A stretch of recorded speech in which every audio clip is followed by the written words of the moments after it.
March 1944.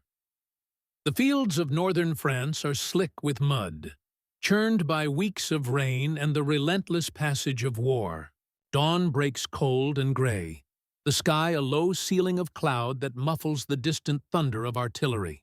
In a battered hedgerow, a small group of Allied infantry huddles, their uniforms caked with earth, their nerves stretched thin. A Panzer IV, its armor streaked with grime, emerges from the morning mist. Its turret sweeps the fields, searching for movement. The ground trembles with each turn of its treads. The men in the hedgerow freeze, breath held, hearts pounding. They know the odds. Against German armor, their rifles and grenades are little more than gestures. But one gunner, crouched behind a heavy machine gun, is different. His weapon is battered, but his eyes are steady. Fixed atop the receiver, lashed with wire and tape, is a crude homemade scope, an odd contraption scavenged from broken optics and spare parts. His comrades had laughed when he first unveiled it, calling it a madman's telescope. Now, as the Panzer closes to 1,200 yards, the laughter is gone. He steadies his aim, breathes out, and peers through the glass. In that moment, the fate of men and machine hangs on a single shot. By early 1944, the war in Europe had become a grinding contest of attrition. The Allies, having landed in Italy and preparing for the great invasion of France, faced a German army that was battered but far from broken. Across the continent, the Wehrmacht's armored divisions remained a formidable force. Their tanks, Panzer V's, Panthers, and the feared Tigers, were the spearhead of every counterattack, the iron fist behind every defensive line. For Allied infantry, the sight of a German tank on the horizon was a nightmare. The Panzer IV, the workhorse of the German Armored Corps, was a product of years of refinement. Its long-barreled 75mm gun could destroy Allied vehicles at over a mile. Its armor, thickened and sloped, shrugged off most rifle and machine gun fire. Even the Sherman tanks, the backbone of American and British armored units, often found themselves outgunned and outmatched. Infantry units, advancing through the hedgerows of Normandy or the fields of Italy, learned to fear the sudden appearance of a panzer.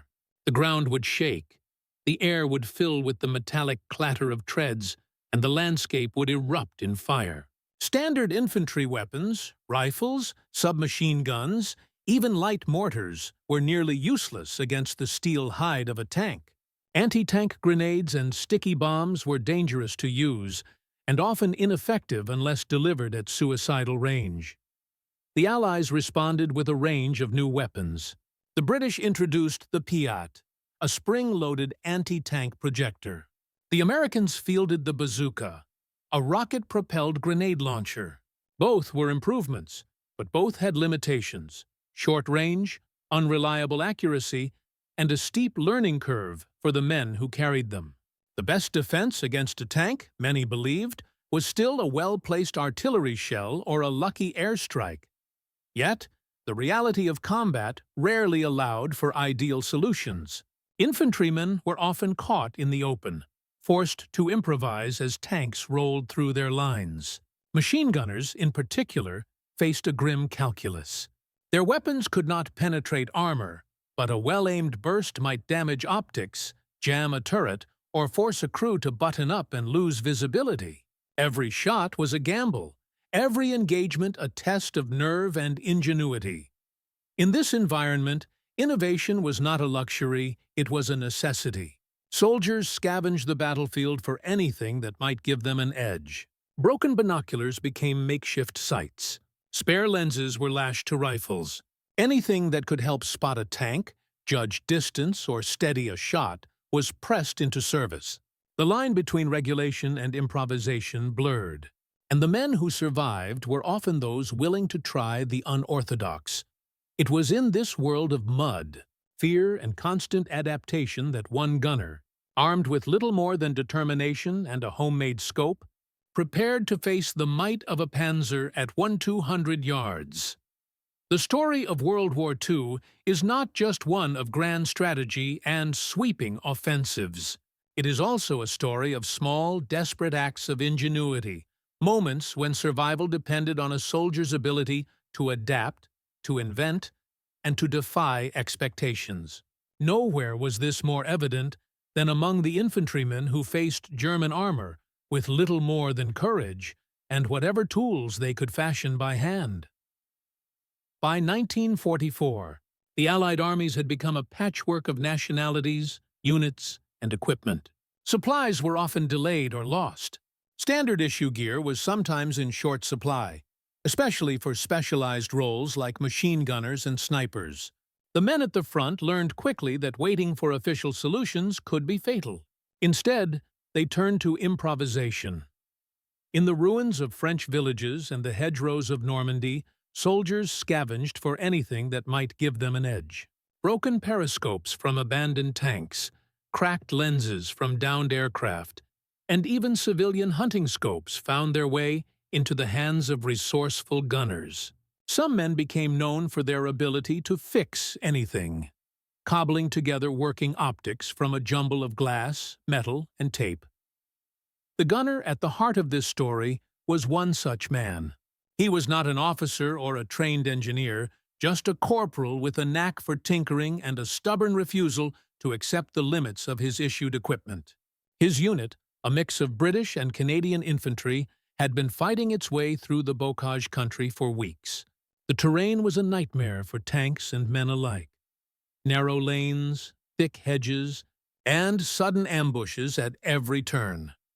The gunner's weapon was a standard Vickers machine gun, reliable but hardly suited for long-range precision. Yet he saw an opportunity.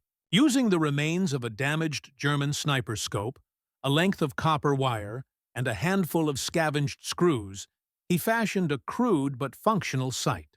It was not pretty. The lens was scratched, the mount wobbled, and the field of view was narrow. But it worked, at least well enough to see a tank before it saw him. His comrades were skeptical. Some laughed, others shook their heads. The officers, wary of anything that might draw unwanted attention from higher command, offered no encouragement. But the gunner persisted, testing and adjusting his creation whenever he could. He knew that in the chaos of battle, even a small advantage could mean the difference between life and death. As the spring of 1944 wore on, rumors of his madman scope spread through the battalion. Some dismissed it as a gimmick. Others, quietly, began to ask for help with their own weapons. The line between official doctrine and battlefield necessity blurred a little more with each passing day. It was in this climate of skepticism and quiet hope that the gunner prepared for the engagement that would silence the doubters and change the way his unit thought about innovation under fire. The gunner's story is one of quiet persistence. Before the war, he had been a mechanic's apprentice, more comfortable with wrenches than rifles. The army had taught him to fire a machine gun, but it was his own curiosity that led him to tinker with optics and mounts. In the evenings, while others played cards or wrote letters home, he could be found hunched over his weapon, adjusting screws and polishing glass. His comrades were a mix of veterans and new recruits, men hardened by months of combat, and others still learning the rhythms of war. They respected his skill with the Vickers, but the sight of his homemade scope drew laughter and skepticism. "You'll shoot your own eye out," one joked. Another called it a waste of good wire. The gunner took it all in stride. He knew that innovation often looked like madness until it worked. The pressure was constant. Every engagement with German armor was a test of nerve. The gunner's hands shook before battle, but his mind was clear. He believed in his creation, not because it was perfect, but because it was his. In the rare moments of quiet, he wondered if the risk was worth it. But each time the Panzer Threat loomed, he returned to his post, determined to prove that even the smallest act of ingenuity could tip the scales. The scope itself was a marvel of necessity. Its main lens came from a shattered German Karabiner 98K sniper rifle, salvaged after a skirmish in the hedgerows. The tube was fashioned from a length of scavenged copper pipe, hammered straight and wrapped in cloth to reduce glare. The mounting bracket was a patchwork of screws, wire, and a bent piece of steel from a wrecked jeep. The gunner's modifications were crude but effective. He aligned the scope with the Vickers iron sights, adjusting for parallax and windage as best he could. The field of view was narrow, but it allowed him to spot targets at distances far beyond what the naked eye could manage. The reticle was a simple crosshair, scratched into the glass with a razor blade. What the scope lacked in precision, it made up for in utility.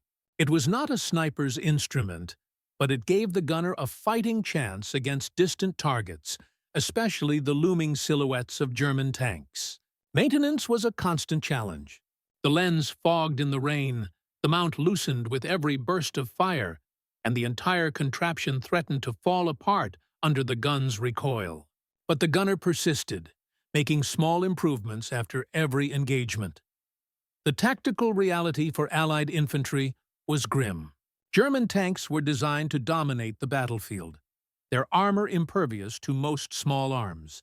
Standard doctrine called for anti-tank teams to use bazookas, Piats, or artillery support. But in the chaos of battle, these weapons were not always available or effective.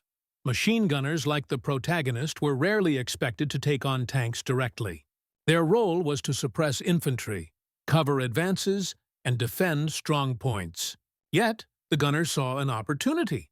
By using his scope, he could target weak points on the tank, vision slits, periscopes, exposed crew. A well-placed burst might not destroy a Panzer, but it could blind it, force the crew to close hatches, or even jam the turret. The risk was enormous. Firing on a tank drew immediate retaliation. The gunner's position was always vulnerable, and the margin for error was razor-thin. But the alternative, waiting for the tank to overrun his position, was worse. The scope gave him a sliver of hope, a way to fight back when all other options had failed. The stage was set for a confrontation that would test every lesson learned, every ounce of courage, and every turn of a scavenged screw. In the rigid hierarchy of the Allied armies, innovation was often a double-edged sword. Official doctrine prized discipline and standardization. Field modifications, especially those not sanctioned by higher command, were viewed with suspicion. Officers worried that homemade solutions might compromise safety, reliability, or even the chain of command. Yet, the realities of the front lines forced a quiet evolution in thinking. Platoon and company commanders, closer to the chaos of battle, saw the value in anything that kept their men alive. Some turned a blind eye to improvised gear, so long as it worked. Others, more forward-thinking, encouraged their soldiers to adapt and share ideas. Reports of the gunner's scope reached the ears of a few officers. Some dismissed it as a distraction. Others, after seeing its effect in action, began to reconsider. In the end, the battlefield, not the manual, became the final judge. The gunner's success would not only challenge the skepticism of his peers, but also force his superiors to confront the limits of regulation in a war defined by uncertainty and change. For the crews of German Panzers, the battlefield was a place of both power and vulnerability. Their tanks were the pride of the Wehrmacht, symbols of technological superiority. Yet, every advance into Allied lines brought new dangers. Mines, artillery, and air attacks were constant threats. But it was the unexpected, the single, well-aimed shot from an unseen position, that haunted them most. German tankers were trained to respect Allied anti-tank teams, but they rarely considered machine gunners a serious threat. The appearance of accurate long-range fire from infantry positions was unsettling. Reports filtered back to headquarters of tanks disabled by shots to vision slits or periscopes, of crews forced to abandon vehicles after being blinded or wounded by small arms fire. The psychological effect was real. Every new trick, every improvised weapon, forced the Germans to adapt. They began to button up their hatches sooner, to move more cautiously, to scan the fields for signs of unusual activity. The war became a contest not just of firepower, but of wits and nerve. War is a crucible for the human spirit. For the gunner, the decision to trust his homemade scope was more than a technical gamble. It was an act of faith. Faith in his own hands, in the value of thinking differently, in the hope that one person's ingenuity could make a difference. The laughter and skepticism of his comrades were real, but so was the quiet respect that grew with each successful engagement. For the unit, the scope became a symbol. It was a reminder that survival sometimes depended on breaking the rules, on daring to try what others dismissed. The risk was ever present. Failure could mean death, not just for the gunner, but for those who depended on his fire. Yet, the alternative, doing nothing, accepting the status quo, was a greater danger still. In the end, the gunner's story is a testament to the power of innovation under fire. It is a reminder that, in war, the smallest act of courage or creativity can echo far beyond the moment, changing minds, saving lives, and shaping the outcome of battles yet to come. The day of reckoning was approaching. The Panzer would soon appear on the horizon, and the gunner's invention would face its ultimate test. The morning was unnaturally still. The hedgerows, usually alive with birdsong and the distant rumble of artillery, seemed to hold their breath. The gunner's unit had dug in overnight, their positions camouflaged with branches and mud. Every man knew the enemy was near. Scouts had reported the movement of German armor at dawn. Panzers probing the Allied line, searching for a weak spot. The gunner checked his weapon for the third time, fingers numb from the cold. He wiped condensation from the lens of his homemade scope, tightening the wire that held it in place. Around him, the men whispered nervously, casting uneasy glances at the battered contraption atop his Vickers. The jokes were gone now. In their place was a tense, silent hope. A distant clatter of treads broke the quiet. The ground trembled. Through the mist, the dark shape of a Panzer IV emerged, its turret scanning the fields. Behind it, infantry advanced in cautious formation, rifles at the ready. The tank's commander, visible in the open hatch, peered through binoculars, searching for threats. The order came down the line. Hold fire. Let the enemy come closer. The gunner steadied his breathing, heart pounding in his chest. He pressed his eye to the scope, the world narrowing to a circle of glass and crosshairs. The Panzer rolled forward, closing the distance, 500 yards, then 300, then 200. The tank paused, its gun traversing toward a suspected Allied position. The gunner saw his chance. He adjusted his aim, centering the crosshair on the vision slit just below the commander's cupola. He exhaled, squeezed the trigger, and sent a burst of 303 rounds downrange. The sound was deafening. The Vickers bucked against his shoulder, the scope shuddering with each shot. Through the lens, he saw sparks fly from the Panzer's armor. The tank jerked, its turret swinging wildly. The commander ducked inside, slamming the hatch shut. For a moment, the battlefield was chaos, shouts, return fire, the roar of engines. But the gunner did not stop. He adjusted his aim, targeting the periscope and the machine gun port. Another burst, another shower of sparks. The Panzer halted, smoke seeping from its hatches. The German infantry hesitated, unsure whether to advance or retreat. The gunner's section cheered, disbelief giving way to exhilaration. The impossible had happened. A machine gunner, using a homemade scope, had stopped a Panzer at 200 yards. The tide of the skirmish shifted. Allied infantry surged forward, exploiting the momentary confusion. Yet the fight was not over. The Panzer's crew scrambled to recover, and the gunner's position was now marked. The next moments would decide not just the outcome of the engagement, but the fate of the men who had placed their trust in one man's invention. The Panzer's turret spun, searching for the source of the attack. The gunner, exposed and vulnerable, worked with mechanical precision. He racked another belt into the Vickers, eyes never leaving the scope. The German tank, momentarily blinded, fired a shell blindly into the hedgerow. Earth erupted in a geyser of mud and shrapnel, but the gunner held his ground. Allied riflemen opened up, pinning down the German infantry. The Panzer's machine gun spat fire, raking the field, but its aim was wild. The gunner shifted his focus, targeting the tank's periscope and the narrow slit of the driver's vision port.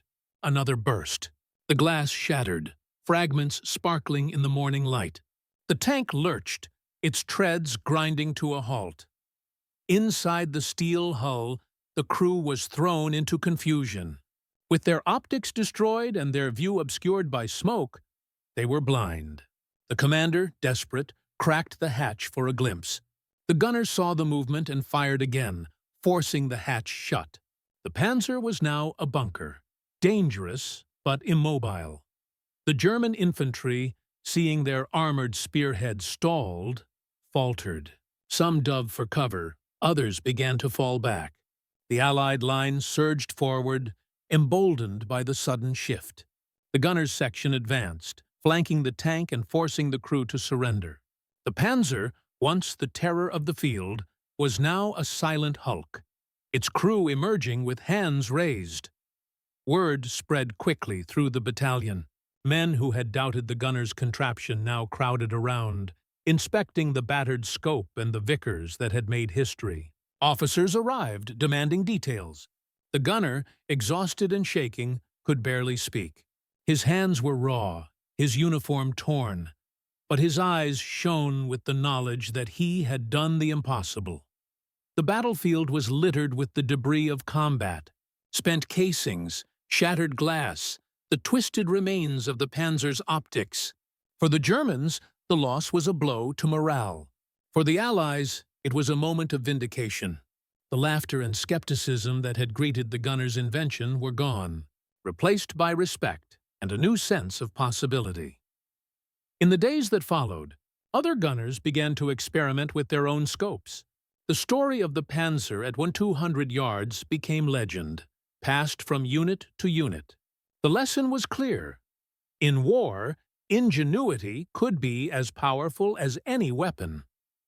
The gunner's victory was not just a personal triumph. It was a turning point for his unit, a moment when the impossible became real, and when the line between regulation and innovation was forever blurred.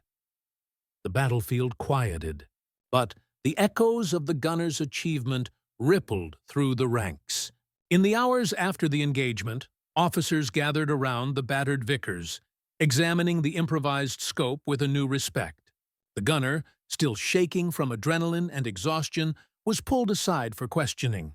His account was recorded in the company log, and soon word reached battalion headquarters. The official report was terse but telling. Enemy tank disabled at extreme range by machine gun fire.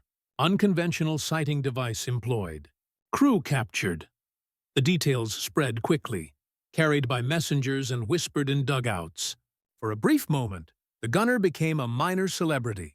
Men who had once laughed at his contraption now asked for advice, eager to replicate his success.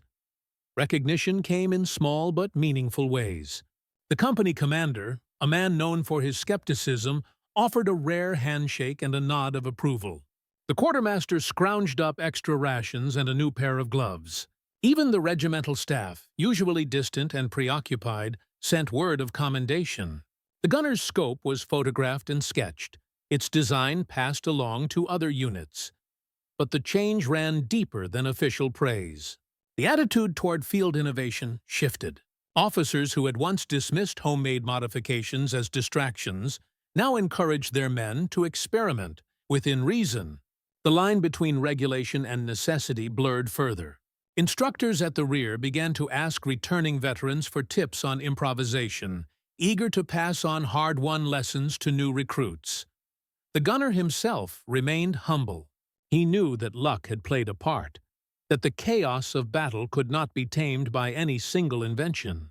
But he also knew that his willingness to try, to risk ridicule and failure, had made a difference.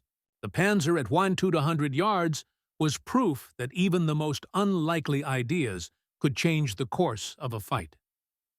the story spread beyond his unit. Other battalions heard of the homemade scope and began to experiment with their own solutions. The gunner's name became a byword for ingenuity, a reminder that, in war, the difference between survival and defeat often lay in the hands of those willing to think differently. The immediate aftermath was a mix of pride, relief, and a renewed sense of possibility. But the war pressed on, and the lessons of that day would soon be tested again, in fields and villages yet to be named. The story of the gunner and his homemade scope did not end at the edge of that muddy French field.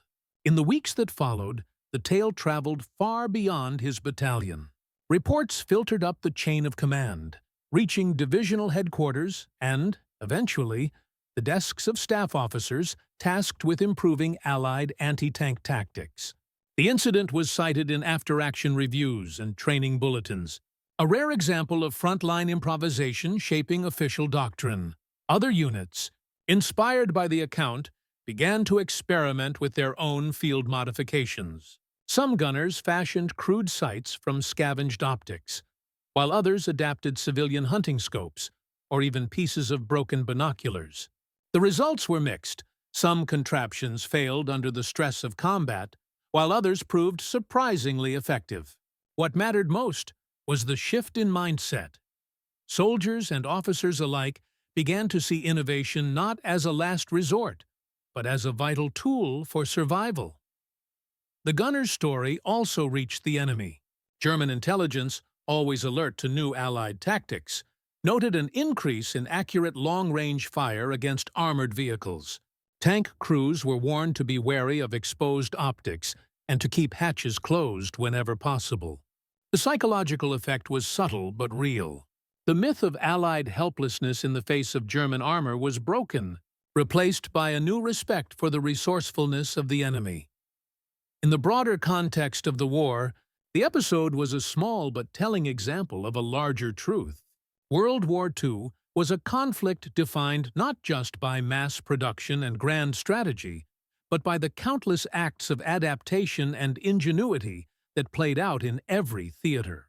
From the beaches of Normandy to the jungles of Burma, soldiers improvised, adapted, and overcame. Their inventions, born of necessity, tested in fire, often made the difference between victory and defeat. For the gunner, the legacy was personal. He became a quiet mentor to others, sharing what he had learned and encouraging his comrades to trust their instincts. The battered scope, once a source of laughter, was now a symbol of what could be achieved when rules were bent and imagination was given free rein. As the war ground on, the lessons of that day endured. The value of unconventional thinking, the courage to try, and the willingness to risk failure became part of the unofficial creed of every frontline soldier. The gunner's shot at 200 yards was more than a lucky break. It was a testament to the enduring power of human ingenuity under fire. In the quiet that follows battle, stories like the gunner's echo long after the smoke has cleared. His homemade scope, lashed together from scraps and hope, was more than a tool. It was a statement. In a war defined by mass production and rigid doctrine, it was a reminder that the human spirit, when pressed by necessity, can find solutions no manual could ever predict. The laughter that once greeted his invention faded into respect, and then into legend. His single act of defiance, refusing to accept the limits of his issued gear, became a beacon for others. It showed that courage is not only found in charging forward, but in daring to think differently, to risk ridicule, and to trust in one's own hands. For the men who fought beside him, the lesson was clear. Ingenuity is as vital as bravery. The willingness to adapt, to improvise, to see possibility where others see only failure, can change the course of a battle, and sometimes the course of history itself. The war would go on, with new challenges and new inventions, but the memory of a single gunner, steady behind his battered Vickers, would remain, a quiet testament to the power of innovation, and to the enduring hope that, even in the darkest moments, A single idea can make all the difference.